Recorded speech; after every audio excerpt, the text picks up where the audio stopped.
The Piraha people of the Amazon have no words for exact numbers. Not one, not two, not any. When MIT researchers showed them 5 nuts, hid them behind a screen, and asked them to make a matching pile, they could not reliably do it. In counting classes held over months, none of the 30 participants learned to count to 10. None learned to add 1 plus 1. This is not a failure of intelligence. The Piraha thrive in one of the harshest environments on Earth. But their language does not carve up quantity the way ours does, and their minds follow different grooves. Number words are what researchers call a cognitive technology, a cultural invention, not an innate part of human cognition. This video explores linguistic relativity, the idea that language does not just express your thoughts, it shapes them. By the end, you will understand how your native tongue filters your perception of time, color, blame, and even your own identity. And you will see what this means for communication across cultures. The idea that language shapes thought came from an unlikely place: a warehouse fire. In the 1930s, Benjamin Lee Whorf worked as a fire prevention inspector for Hartford Insurance, investigating industrial accidents. One case stuck with him. A warehouse stored full gasoline drums in one room and empty ones in another. Workers treated the empty drums as safe. They smoked near them. Then the empty drums exploded. Whorf realized what happened. The word empty had deceived them. In everyday English, empty means harmless, nothing to worry about. But those drums were not actually empty. They were full of explosive vapor, far more dangerous than sealed containers. The word had shaped perception of danger. Language had blinded them. This insight led Whorf to study linguistics, building on ideas from Edward Sapir, who believed grammatical differences revealed different ways of perceiving reality. Whorf developed what became known as the Sapir-Whorf hypothesis, or linguistic relativity. The hypothesis comes in 2 versions. The strong version, linguistic determinism, claims you cannot think what you cannot say. The weak version is more modest. Language influences habitual thought without imprisoning it.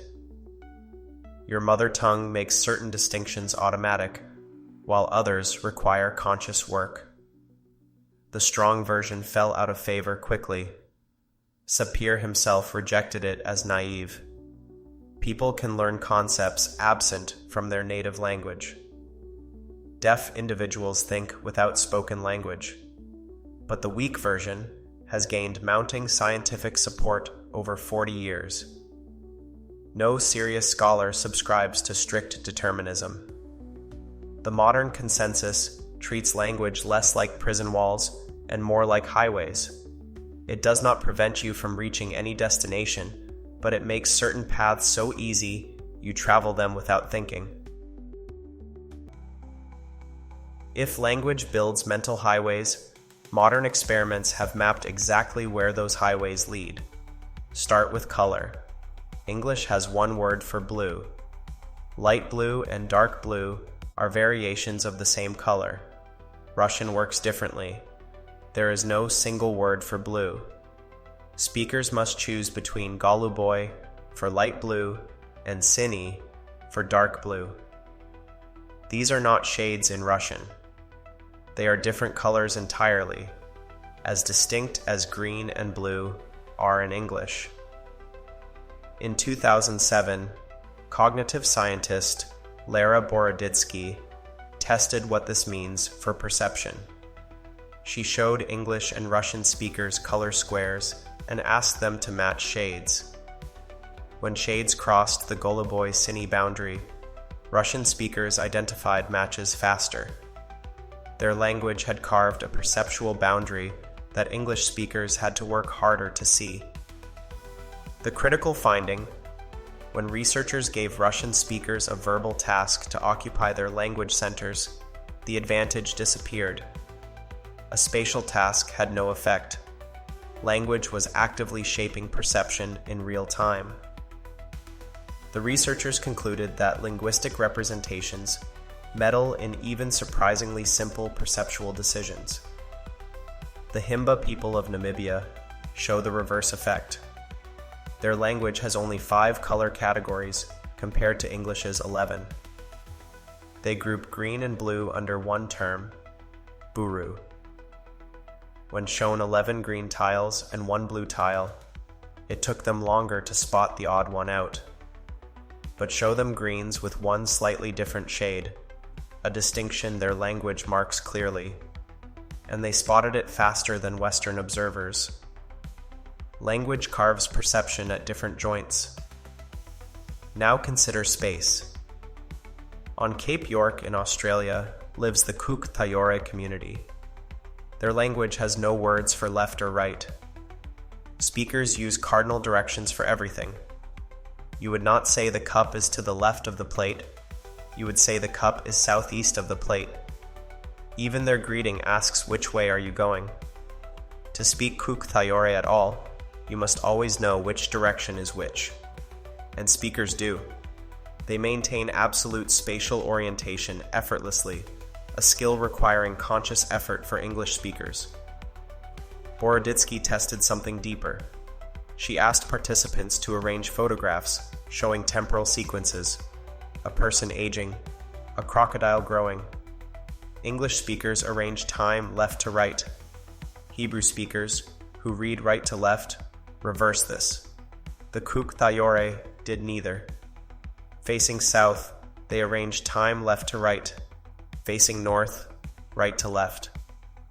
The pattern, they always arranged time east to west, regardless of which way they faced.